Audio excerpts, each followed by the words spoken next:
ಮಗ ಸನಾತನ ವಿರೋಧಿ, ಮಾವನು ಸನಾತನ ವಿರೋಧಿ, ಗಂಡ ಸನಾತನ ವಿರೋಧಿ, ಆದ್ರೆ ಪತ್ನಿ ಮಾತ್ರ ಪರಮ ದೈವ ಭಕ್ತೆ. ಮಗ ಸನಾತನ ವಿರೋಧಿ, ಇಲ್ಲಿ ಮಾವನು ಕೂಡ ಸನಾತನ ವಿರೋಧಿ, ಗಂಡನು ಕೂಡ ಸನಾತನ ವಿರೋಧಿ, ಪತ್ನಿ ಮಾತ್ರ ಪರಮ ದೈವ ಭಕ್ತೆ. ನಾವು ಯಾರ ಬಗ್ಗೆ ಮಾತನಾಡ್ತಾ ಇದ್ದೀವಿ ಅಂತ ನಿಮಗೆ ಗೊತ್ತಾಗಿರುತ್ತೆ. ಉದಯನಿಧಿ ಸ್ಟಾಲಿನ್ ಕರ್ನಾಟಕದಲ್ಲಿ ದೇಗುಲಗಳಿಗೆ ಭೇಟಿ ಕೊಡ್ತಿದ್ದಾರೆ ಪತ್ನಿ.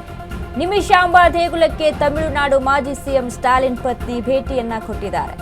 ಶಕ್ತಿ ದೇವತೆಗೆ ವಿಶೇಷ ಪೂಜೆ ಸಲ್ಲಿಸಿದ ದುರ್ಗಾ ಸ್ಟಾಲಿನ್ ಮಂಡ್ಯ ಜಿಲ್ಲೆ ಶ್ರೀರಂಗಪಟ್ಟಣದ ಗಂಜಾಂನಲ್ಲಿರುವಂತಹ ದೇಗುಲ ಜಿಟಿ ದೇವೇಗೌಡ ಪುತ್ರಿ ಅಳಿಯನೊಂದಿಗೆ ದೇಗುಲಕ್ಕೆ ಭೇಟಿಯನ್ನ ಕೊಟ್ಟಿದ್ದಾರೆ. ರೇಷ್ಮೆ ಸೀರೆ, ಗಾಜಿನ ಬಳೆ, ಹೂವು, ಹಣ್ಣಿನಿಂದ ಮಡಿಲು ತುಂಬಿಸಿ ಪತಿ ಸ್ಟಾಲಿನ್ ಪುತ್ರ ಉದಯನಿಧಿ ಹೆಸರಿನಲ್ಲಿ ಅರ್ಚನೆ.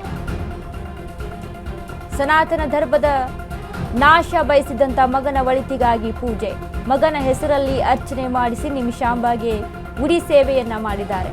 30 ನಿಮಿಷಗಳ ಕಾಲ ಪೂಜಾ ಕೈಂಕರ್ಯ ನೆರವೇರಿಸಿದ ಸ್ಟಾಲಿನ್ ಪತ್ನಿ.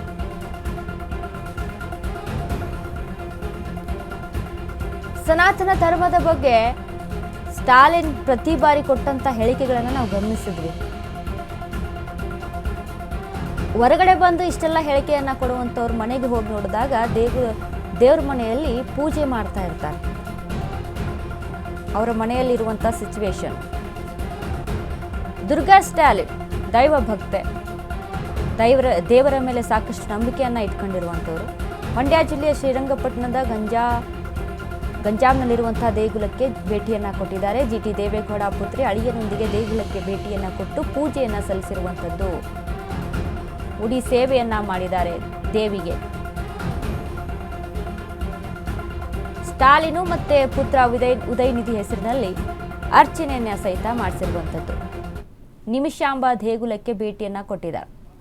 ಸನಾತನ ಧರ್ಮದ ವಿಚಾರಕ್ಕೆ ಸಂಬಂಧಪಟ್ಟಂತೆ ಏಡ್ಸು, ಕ್ಯಾನ್ಸರು ಸಂಪೂರ್ಣವಾಗಿ ಕಿತ್ತಾಕಬೇಕು, ಸಂಪೂರ್ಣವಾಗಿ ಇದನ್ನ ನಾಶ ಮಾಡಬೇಕು ಅಂತ ಮಾತನಾಡುವಂತ ಸ್ಟಾಲಿನ್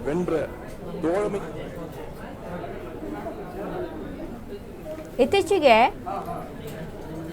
ದಳಪತಿ ಜೋಸೆಫ್ ವಿಜಯ್ ಪ್ರಮಾಣ ವಚನ ಸ್ವೀಕಾರದ ಸಮಯದಲ್ಲೂ ಕೂಡ ಸ್ಟಾಲಿನ್ ಮಾತನಾಡಿರುವುದನ್ನು ನಾವು ಕೇಳಿಸ್ಕೊಂಡಿದ್ದೀವಿ ಸನಾತನ ಧರ್ಮದ ಬಗ್ಗೆ.